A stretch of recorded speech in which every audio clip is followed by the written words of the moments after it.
I just would like to begin by explaining a little bit about the universality of learning theory, because I'm not going to talk about elephants much, but most of my work recently has been in India, actually.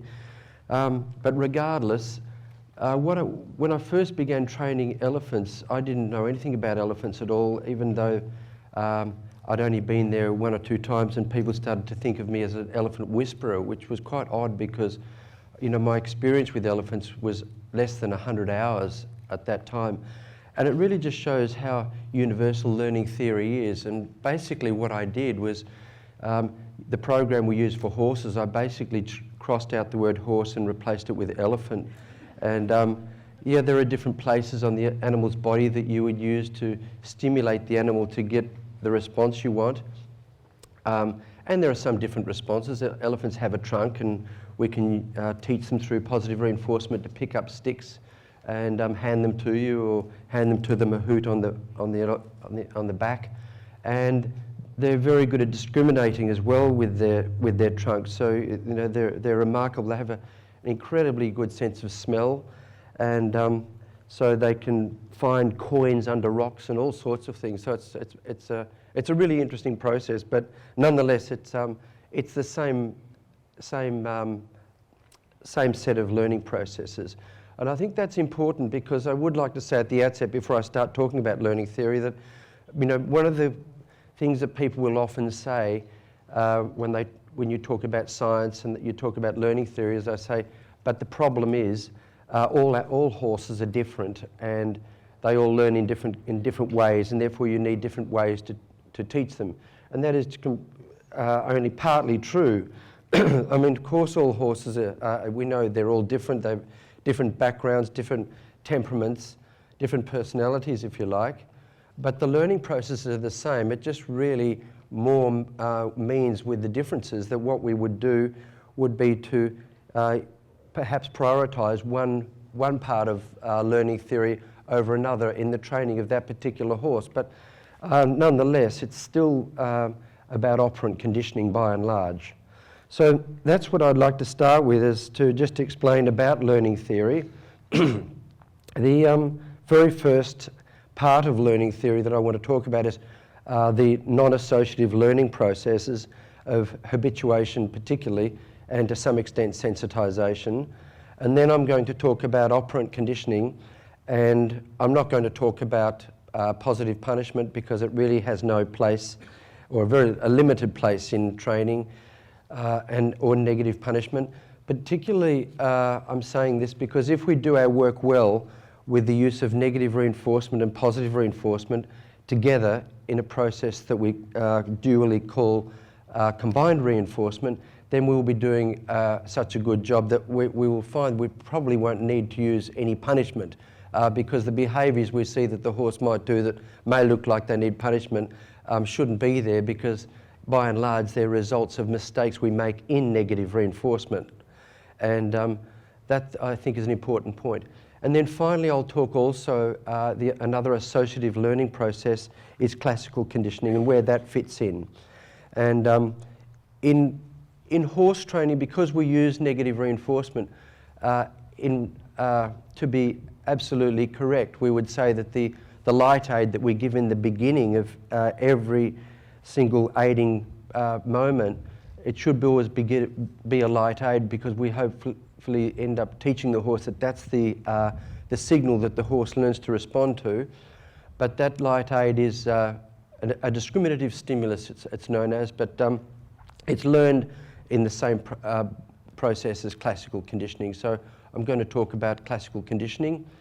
So just to begin with habituation, habituation is about the animal learning not to respond to stimuli, and that's particularly important for an animal that's very neophobic like horses, you know.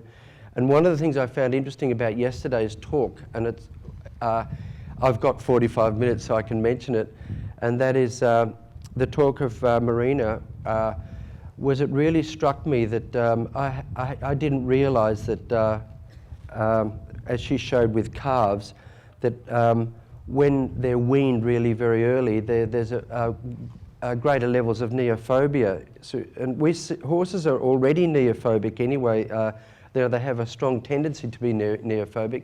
So you do wonder, with the practices that that we take for granted because people just do wean horses at 6 months of age. It's really typical. But you do wonder if we're just inviting more and more problems like neophobia into the whole program. And it's neophobic tendencies that give behaviourists a lot of work, because the horse may learn to shy at all sorts of things in the arena. I had one horse that I dealt with some years ago called HRH. He was a very famous horse with one of our top riders in Australia. He was a horse at Pre-St George level, and he became so neophobic. He was famous for being able to stand on his hind legs rearing and walk almost all the way out of the arena on his back legs. But anyway, that's one little part of it, and so that was my job, was to retrain him and get him back into the program, which is what I did.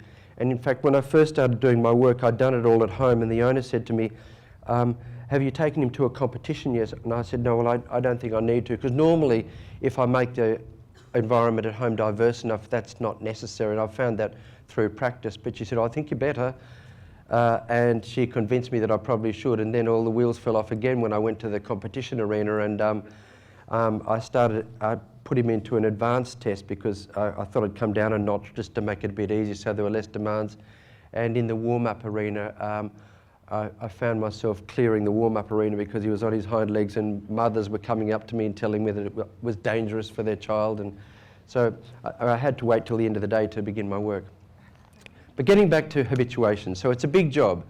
So when we think about it, how it fits into horse training, it's really ubiquitous in the sense that we need to train the horse to be comfortable in all of our working environments. And so even when we first start in foundation training, things happen. Plastic bags fly past in the wind, children on bicycles come rolling down the hill, birds inadvertently, cats jump up on the side. There are all sorts of environmental things that happen, not to also mention the effects of wind that can change the conditions where even the branches moving can make a difference. And of course, there are also oral effects because of elements like the wind, for example, branches that might rub against the side of the arena or the walls of the training environment. So we have to be careful with that. The sorts of stimuli that horses find aversive are generally things that are novel, things that increase in magnitude, stimuli that are erratic or advancing towards the horse. They're the four main problems that we might find, and so they're the sorts of things that we habituate the horse to in our training. I see it also as a process of overshadowing, which I'll talk a little bit about in a minute, a little later, but in the sense that our job is also to ensure that our training is clear enough and consistent enough that it will overshadow environmental events. And of course, that's a bit of a pipe dream, because I think with any horse, there's going to be certain environmental events that would be so astounding and confronting that it would still overshadow our aids, because horses are so neophobic. And I guess as a zoologist, the way I see that is because you can imagine why a horse would be. It's important to be neophobic. It's also important to be quite reactive, because when you think about it, living in the open grassland which is the ancestry of the modern horse. Equids on the open grassland face a huge challenge because you're always in view of the predator's always able to see you somewhere along the line. It's different when you live in closed woodland or the forest. You only have to run a few paces and you can perhaps be hidden. But the horse in the open grassland is always able to be seen, like the zebra. And that must be fairly nerve-wracking in many respects.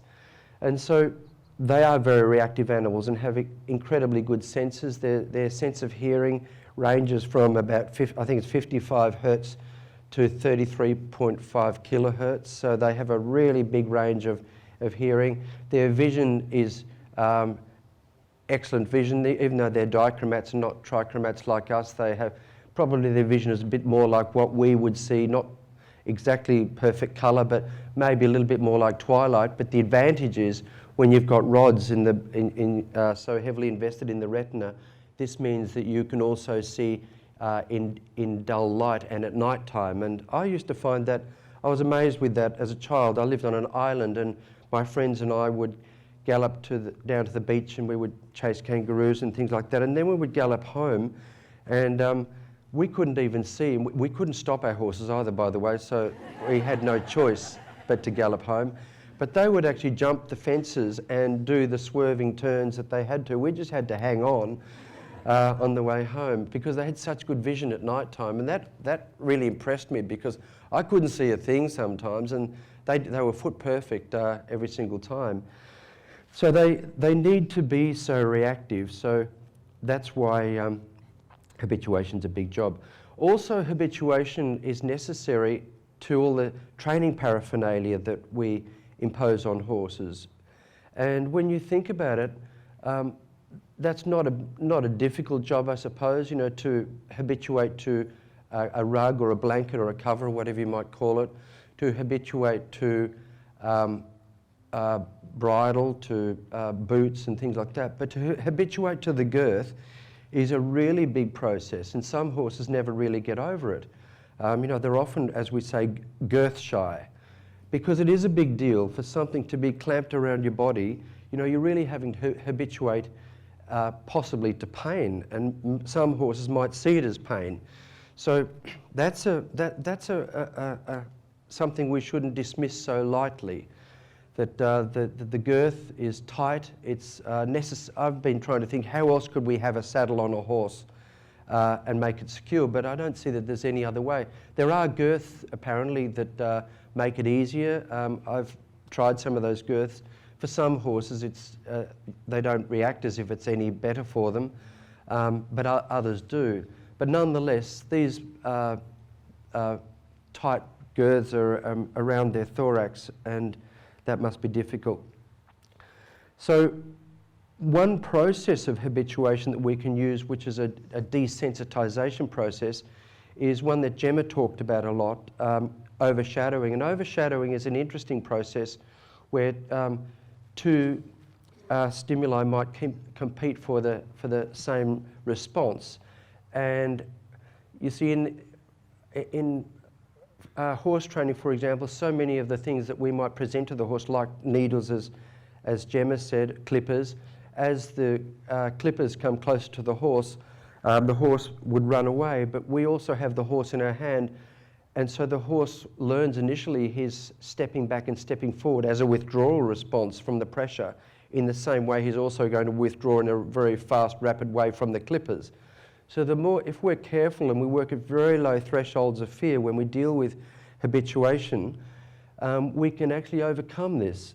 And so if we bring the clippers to a certain degree of closeness to the horse, where the horse just mildly concerned and looks at the clippers, and if you've already trained the horse to step forward and step back, then you can use this step forward and back as a diagnostic tool.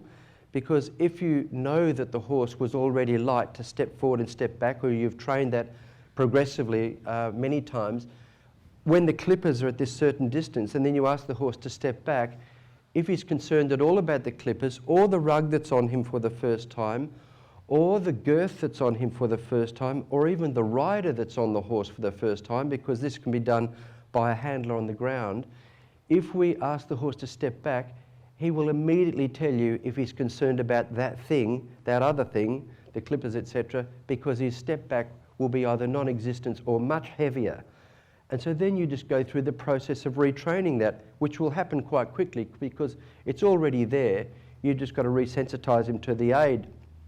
And again, pressure, he steps back and you release. So this is really negative reinforcement, which I haven't talked about yet, but nonetheless, that's one of the processes that we can use, this overshadowing process, to teach him to be comfortable with the clippers. And then when he's light, which takes no time at all, we bring the clippers closer, just a little bit, until he's a little concerned again, and then we repeat the process again. And it is remarkable. It's so successful that I do this in a lot of demonstrations because I like to do things that have a good chance of success, and that's one that is a successful thing to do. So then the clippers come closer, and finally we touch the horse with the clippers. I usually step the horse back before I would step him forward, because stepping back, it's difficult for the horse to convert that if there is the likelihood of the horse jumping or running. But by that stage, if we've done our work well, it won't be difficult for the horse to manage to have the clippers on his body. And then we step him back, and again we just retrain it forward and back. And it's not just a distraction, it is actually a learning process, this overshadowing, because the next day when we come with the clippers, it's highly likely that the horse will be almost perfect. It will take no time, and usually by the third repetition, I find you can just drop the lead rein, and now you can clip this horse that was previously really afraid of the clippers. So we can introduce anything to the horse in that way that's new. If the horse is a little bit nervous of even you approaching with the saddle cloth or whatever. And as I said, in our process, maybe I'm jumping the gun because Jodie's going to do a breaking in demo. I don't know if she's going to do it all by herself, because you can do a one-person job or a two-person job, but if it's a two-person job, we can overshadow the rider as the rider finally jumps up a little bit higher and higher and finally lays across the horse's back. In all of those processes, if we step the horse back, we can overshadow the rider. And I do exactly the same thing for elephants. When we're training elephants, elephants don't buck, but they shake. It's like two washing machines joined together with some elastic in the middle, and the body goes one way and the head goes the other, and it goes faster and faster and bigger and bigger and bigger and bigger until you finally come off. It's very, very difficult to stay on there. And naturally, mahouts are quite nervous of it, because when you get bucked off a horse, that's usually the end of it. But with elephants, we always have to remember they're not domestic animals. There's no such thing as a domestic elephant. They're not selectively bred. And they still have this strong feral streak in them. And if you come off an elephant, you could be further injured or squashed. So this overshadowing is a very, very useful technique of desensitization. To step the elephant back, as soon as the rider jumps up, we step him back, and if there's any intention to shake, it disappears very quickly. And if he looks like he's going to shake, they start moving their head like this a little bit, and we step back. So we need a very good step back response for them, and it's universally totally successful with all the elephants. I would have been cautious maybe 5 or 6 years ago, but now I'm totally confident that it's such a very useful technique with those animals as well. So that's one technique, one desensitization effect of habituation. We also can use another technique, well, for example, even approach conditioning, which is one that Jana Winter Christensen, she's here somewhere, she and I have just written a paper about the application of learning theory to training, and we've proposed these new desensitization techniques in that paper. And another one is one that I didn't invent it, people have been doing it for a long time, that if the horse is afraid of something, well then if it's a moving object, because they are often nervous about things that are approaching, of course, so if you reverse that and chase the thing that your horse was originally scared of, that really helps a lot. So we've done quite a lot of that work with police horses, where if the horse is afraid of, the digger, the bobcat type digger thing, which is common in police forces. We have police horses in Melbourne have been afraid of diggers, and police horses in Belgium have been afraid of diggers, and police horses in Manchester have been afraid of diggers. So it seems to be a common thing, not just because they go forward, but they also have this bucket that goes up and down, which is very scary. So chasing the digger is really effective, and so how you would do that is to get to a point where you ride the horse towards the stationary digger, and then when the horse looks mildly concerned, stop him yourself, so he doesn't stop but you do, and then the digger runs off, and you trot after it, and then when the digger stops, you stop too, so that the horse you don't force the horse to it, but you just stop. and then the digger goes again, and gradually the horse, all by himself, the same, of course, you could use with motorbikes, the horse chooses to get closer because it starts this investigative behaviour and starts to look at this thing that keeps running away, and he will then volunteer eventually to sniff it. So that's another technique that can be used. And another one of habituation is just simply because if an object is stationary, just simply standing there and waiting for arousal to lower and investigative behaviour to increase because one overtakes the other really works well. And there was a paper written on this or presented at an ISIS conference in Delaware. I forget who presented it, maybe the person's here. But I found that, we have found that a very useful technique to just to tell the rider to just think of 13 seconds or count 20. So your horse is scared of B, and so you stop here and you just count to 20, and often the horse will volunteer to go forward towards that thing that actually hasn't moved, it hasn't attacked him, it's just stayed there, and that solves that. And I even found that useful in cross-country training. I had a horse, I work with Lucinda Green in clinics, and she arranged a horse for me that she had trouble with in a clinic that didn't do ditches. So we went to Tweezle down in England to the cross-country there, and so I had the horse, and the girl was already there with the whip in front of the ditch, and I said, just wait 20 seconds, just get as close as you can till the horse pricks its ears and says, "Oh my God, ditch," and just stay there. And after a certain amount of time, it didn't take long, the horse walked to the edge, and I said, just stay there, just don't do anything, because don't disrupt that behaviour, just let him look at the ditch. And he walked through the ditch. And then we did the 4 other ditches on that place, and they got progressively more difficult. One had water in it, and that took a little longer, but nonetheless it's worth thinking about these techniques, because learning theory really offers such a rich toolbox that I think it's crazy that trainers don't jump into it. It's just because they don't know, and that is always the problem. That, you know, I always think people don't know what they don't know, and so you feel like you're telling them something or selling them something that they might not want, but in fact they really need it. Riders really need to hear this because it can make their life so much easier, and it also saves a lot of stress. So, and another technique of habituation that we might use is one I call stimulus blending, and that's a little similar to overshadowing, but it's just if the horse is scared of aerosols, and a lot of Australian horses are, because there are a lot of flies and riders like to spray their horses, of course, and also horses in police forces sometimes have problems with capsicum spray, the sound of it, and I mean I would too, I think, but so I dealt with some horses in Manchester and for the Danish police force as well, just with a mock capsicum spray that just made the sound, that sh sound. And so if you hose this horse, most horses that are aerosol shy are not hose shy. They don't mind being hosed. So that tells you something. So you can hose the horse, and if you hose the horse, and whilst you're hosing, on the wet area, if you then go shh, and see to the horse, it's so specific. Because in our humanistic way we think, oh well, he doesn't like this thing, but often you show them the aerosol, and they say, yeah, so what? It's just an aerosol. It's only when you go shh, they go, oh my God, and they shy. So often the visual picture of it is not a problem. If it is, you would overshadow that, or introduce it gradually through a systematic desensitization approach where you just bring it closer and closer quietly, or, as I said, overshadow it. But generally with the squirt, that's the noise they find aversive.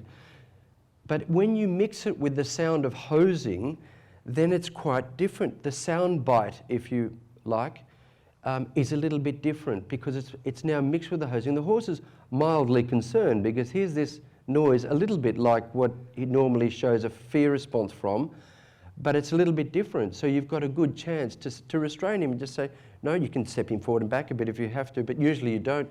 he just pricks his ears and hears it, but you keep doing it and it doesn't amount to anything.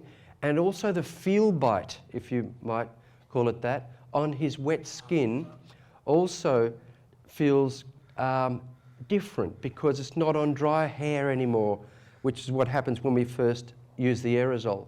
So the sound bite and the feel bite is different. And so then you can start squirting. So you're squirting them on wet skin as you're still hosing. And so you just hose less and squirt more, and one takes over the other, and you start squirting them on dry hair. So that's another possible technique. So that's habituation. The last thing I want to say about habituation is that in the European sports of riding, this is where sports like reining make a little bit more sense in terms of contact. Because in the European, and I say sports because the contact is very clearly a contact. It's often way too high, too many kilograms. And I think we've got to really think long and hard about this. And this is another one of those strange things in our equestrian culture that children get brought up in, where they really start to believe that you have to have 5 kilograms in your hands, and that's part of the culture. And I see this all the time. You know, I ask the rider, tell me what you want to feel in the reins. I'm the horse's mouth, you use the reins, and it's way too high. And I explain to them that that the reins are really a conduit for communication to this very sensitive part of the horse's body. And if you deaden it with 5 kilograms, well, there's a high chance that if you use the reins as an aid at all, that he probably won't feel it until it's around about double, maybe 7 kilograms. But it's certainly going to be magnified. Whereas if you teach the horse to have a very low level of habituation, where he habituates perhaps to only 200 grams instead of 5 kilograms, then the ranges of pressures above are so small that you can shrink all of your aids to very light rein aids. Now I'm saying that because a lot of people believe that they use their seat, and they do, and the seat's a really important aid, and the horse learns that by and large by classical conditioning, because of obviously if you ever have broken in horses, and I spent a good deal of my life, that was my income, was foundation training, and I taught part-time at university 20 hours a week, and the rest of the time I was just breaking in. And sometimes I would have the most I ever had at one time, just for myself, was 17 horses a day. So I got a lot of experience in breaking in. Now, one thing that you know is that if you use your seat on a young breaker, well, he will just look at you and think, and the question is, because it has no reinforcing power. There's no reinforcement in that. There may be a little maybe there's a little negative reinforcement. You can go a little pressure and release. But in the beginning, it's generally not enough. And of course, you don't have any stop button. So if all hell breaks loose, as it can do, then you've got no brakes. So of course, we try and train all of these things on the ground by getting good groundwork. To me, good groundwork just really centers on getting a good stop response and a good go response on the ground, and then we work our under saddle is safer. But nonetheless, rather than just think of the seat, we need to think about also how the horse responds to our reins and legs. So this habituation. So I'm thinking, I was talking about the seat. One of the things that we've got quite a lot of data on that, and I keep saying to Leslie, who is my PhD student, whose work was in the area of the interaction of biomechanics and learning theory, which is a really fascinating area. And I think, and I was talking to Hilary about this yesterday too, that I think this is the really rich area that's a fertile ground for research, because that's what we're doing when we train horses. We're basically arranging muscle to pull on bone for certain reactions in stop and go and turn and all body movements. It's really just arranging the skeleton of the horse and its musculature to react. And our communication to the horse is through learning theory. And I'm saying that, I'm trying not to be cold and mechanistic and sound like the horse is a machine. But I'm just saying that this is the interaction we have is through arranging biomechanics through learning theory. One of the things that I've been asking Leslie to hurry up and dig out, because we've got quite a lot of data from people using our saddle pad pressure systems and leg pressures as well as rein tensiometry data. And one of the things it shows is that even when people feel that they're using their seat, that there's always a very clear rein spike when they use their seat to stop, and they don't know it necessarily, and it's because the mouth is so utterly sensitive, and also because it's such a clear spike. Very good riders develop very, very consistent contacts. That's one thing that she showed, is that the contacts in novice riders is much more fluctuating, obviously, than in high-level riders. But in high-level riders, the contacts are generally very smooth, and so of course when the rider uses the seat, there's going to be a slight movement of the fingers, and that shows up as a rein spike. So the horse still feels that. And the same, of course, there's even an element of leg pressure when we ask the horse to go. So in our work with the training of the horse in associative learning, the main area where we're looking at is in negative reinforcement. And I think that's the thing we've got to be very careful about, and that's one of the things we often talk about in ICE, is that we must recognise that people have reins on the horse, they have their legs around the horse's body, and you are going to be doing negative reinforcement unless, as Paul McGreevy pointed out to me yesterday, you're hovering on top of the horse and not actually touching it.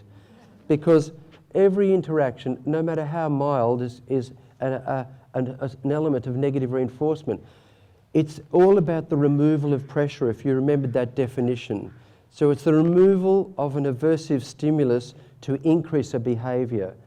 And the removal of the stimulus in horse training is about the removal of rein pressure for stop, the removal of leg pressure for go, the removal, this is at a very basic level, and this is what we would teach the horse in foundation training, the opening of one rein for a direct turn, opening and a little bit of pressure, and then release back to neutral. That's the negative reinforcement of turn. We can also use an indirect turn, which is not common. We sometimes call it an indirect rein in English.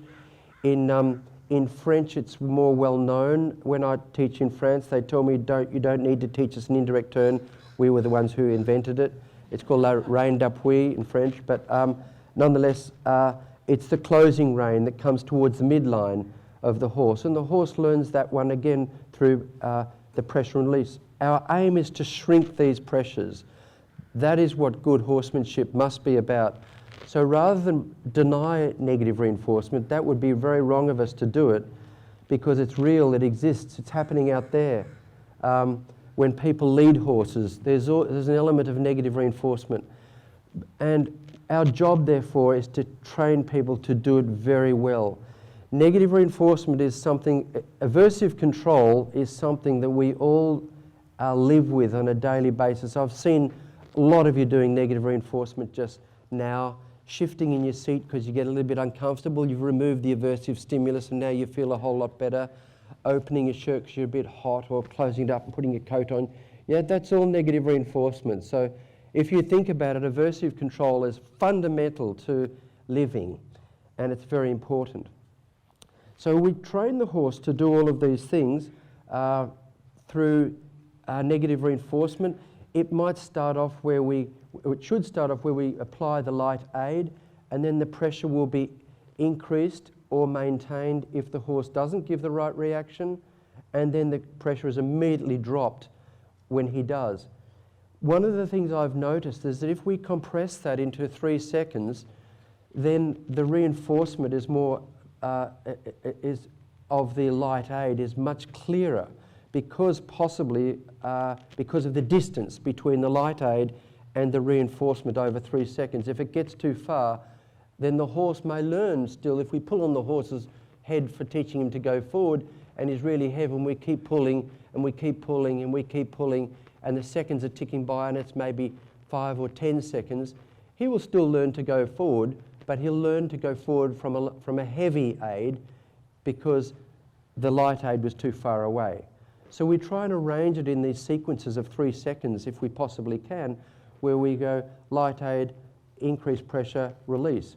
So when we teach the horse to walk forward, for example, we not the go signal, the squeezing of the calves, if that's the go signal most of us use.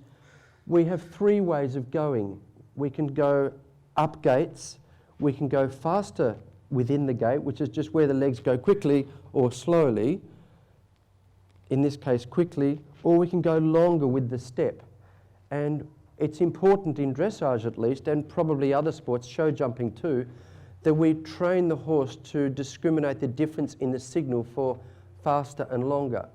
When we do gait changes, it's a bit of a mixture of both, because when we, for example, go down to halt from walk, if you think about it, it's an interesting biomechanical event, because when the horse is walking, if his step length is that long, when you ask him to halt, the next step may be over 2 beats.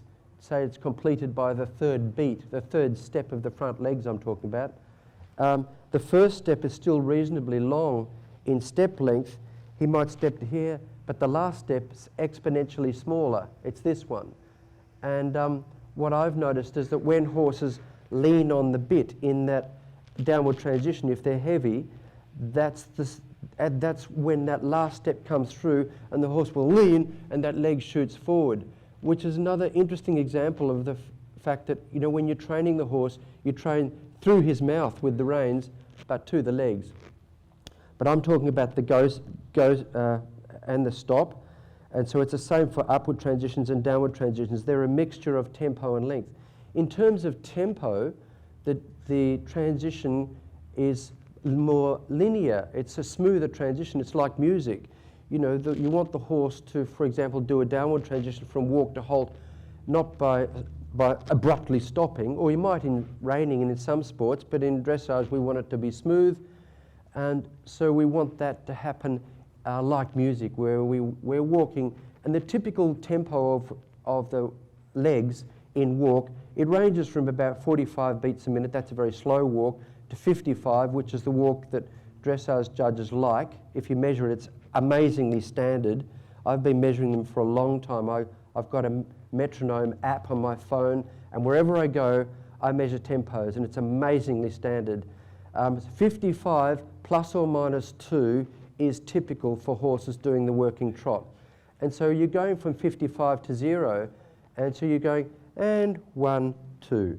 You want it to be like that. You don't want the horse to stop by going, and 1, 2, or and 1, 2. It's really just, and 1, 2. And that's what we try and train, because there's calmness in that music, in that nice linear reduction. So we train the horse to, within the stop and go signal training, we train him also to go up gates, down gates, faster and slower, all through the application of, in the beginning, light rein aid, increased pressure release, and then soon, very quickly, hopefully, if we do our work well, we don't need the strong aid in the middle. We can do away with it, so it just becomes elicited from a light aid. The way I see it with young horses, I think about it happening in 2 beats. Say in my upward transition and squeezing the legs for two pulses of the legs, because when we ask the horse to go forward, if we just ask him with 1 pulse and we say go, he might very well go, but he's going like this. That's not exactly how we want him to go. We want him to walk. So the second pulse is for the tempo. So we go walk, bigger, well done, release the pressure, and he's done it well. As we go through our training, we also want the horse to become light, and I've mentioned that a few times, but as he becomes light, then we should switch to the reinforcement of positive reinforcement. And that's where we can use, people clicker train, they use food, but I find it more convenient, and also it's very good from the point of view of attachment theory to rub the horse at the base of the wither, as Zoe showed yesterday, by scratching him at the base of the wither. And so if you use a secondary reinforcer, then it's important from learning theory point of view to make sure that you recognise that whatever secondary reinforcer you use, which is most likely a voice It could be a sound, it could be, or it could be or whatever you want, but you must make sure you use it every time, especially in the beginning, in the acquisition of that association with scratching. So then, when the horse does something good, you can say, good boy, when he does the act exactly on time, and then scratch 2 or 3 seconds later when it's maybe more convenient, because it might not be so easy to scratch in a canter or something, or at a certain moment, but you can scratch 1 or 2 seconds later. But the important thing is the arrival of that good boy, and therefore you shouldn't use the word good boy when you're not going to pay it. And we make that very clear with the elephants in training as well, that when we teach them a hoots, we say, if they say sabash, which is a Hindu word for well done, they've got to pay it. Don't just say it, and don't let me hear you say it if you're not going to pay it. With the elephants, we use positive reinforcement with food a lot, but we also rub them over the bulb of the head. There's no evidence yet, only because it's not studied, I think, but you know, with horses, when we scratch them at the base of the withers, both Normando and her team, and also Fane de Mazière showed in the 90s that when you scratch horses at the base of the wither, that there's a heart rate lowering of around 10 beats per minute. So that's a really important area that we can use, and it's how convenient is that? It sounds like creation, but it's amazing that it's so convenient. They're right in front of our saddle. So we must say good boy. So now we've got our secondary reinforcer working to reward the horse for lightness. We also teach him to turn, as I mentioned, by opening the rein, and that also shrinks. In the young horse, it might be open, and then we close it. What we're looking for in the turn, and this is important because very few breakers know, in fact, it's very rare, but it's a pity because there's 3 ways horses can turn, and 2 of them are wrong. When we want a horse to turn, we want him to abduct. If we want to turn right, to abduct his right front leg in swing phase and abduct this leg in stance phase. That pushes him to the right. And if sometimes the horse might turn instead by not turning his forelegs but turning his hind legs, and yet we've already got, we call that leg yielding or yielding to the leg. That's a separate event. We want to teach him that too, but we don't want him to turn his hind legs in from the rein, because it doesn't make any sense, because then we don't have a signal for the back, or it becomes confusing. So we teach him with this, and in the end it just becomes a shifting of the hand, and as Manuela will probably show you, then it works up through our body through further aids, through just the positioning of our body. These body events also begin to take over, to classically condition all of our work, so that in the end we have the strong impression that our body is doing all the work. And it starts with the pelvis and the core, but you know, sitting squarely on the saddle is very important in order to deliver the aid. So even when we're starting with the young horse, we try and make our position as consistently good as we can, because if your position's moving all over the place, you could be inadvertently classically conditioning what you don't want.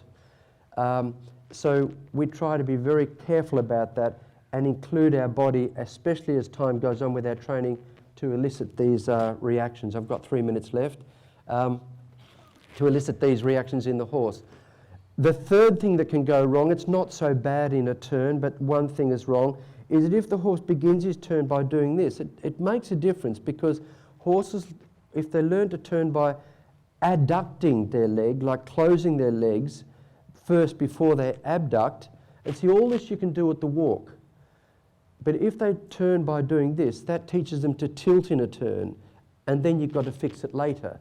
And then you find, and many horses, if you test them, if you just ask the rider to turn a little bit to the right, just 2 steps of turn, so 1 stride of turn, 2 steps of the forelegs, and then a little bit left, and go a couple of steps, and then a little bit right, you can see what the horse does. And typically the horse might turn, might be heavy to turn right. That's very common, because most horses are heavier on the right rein. The right front leg's harder to slow, harder to shorten. When you slow and shorten horses, you can see that the right front left hind, because they work in diagonal pairs, will be typically bigger and not going small enough when you shorten. So there are these interesting aspects of that. But nonetheless, when we do that, we try and make sure that we get that reaction of abducting rather than adducting, so we can avoid these other issues later. And the same when we therefore teach him to do an indirect turn. If we do an indirect turn from our right rein, so we close our rein there, we actually want an abduction of this leg, because later on, when we put the two reins together, and we just simply shift our hands to the left, because that's what we end up teaching, that's what we want the horse to learn eventually, you know, rather than just, we can always separate our reins if we want, the same as we can use one leg for go, or one leg for slow, one rein for slowing, but we still want the horse to have learned a separation, because it makes sense. This is what learning theory, how it dawned on me for turns, is that you know, you've got two reins in your hands, and everybody shifts their hands left and right to some extent. It might be very imperceptible with a well-trained horse, but it's there. It's better if it is that way, because if it's actually closing fingers for turning, then that's a little bit similar to decelerating. And so that's a confusion. So I'm always thinking it's a little bit important to have a little bit of movement. But since both hands will move together, we want to train each one separately. So if the right rein closing turns the horse left, we want to have the same reaction as we would get from the left rein opening, so that when we put them together, we always get the abduction of the left front leg. When we train the horse well at the walk, and we get everything done in our stop and go and turn, we also teach him to move his hindquarters. When we do all that and he's light, then head carriage is not an issue. I don't find it something you have to train and force, because if you get lightness first, the head carriage is not a problem. It's when people don't have lightness, and then they've got a really big problem wrestling the horse's head down, and then it's wrong anyway. That's not what it was ever meant to be like that. So getting lightness, working at the walk. The beauty of the walk is you've got 4 beats. You can do whatever. You can choose one leg. You know, you're walking, and the right front leg goes forward. This is the moment you go turn.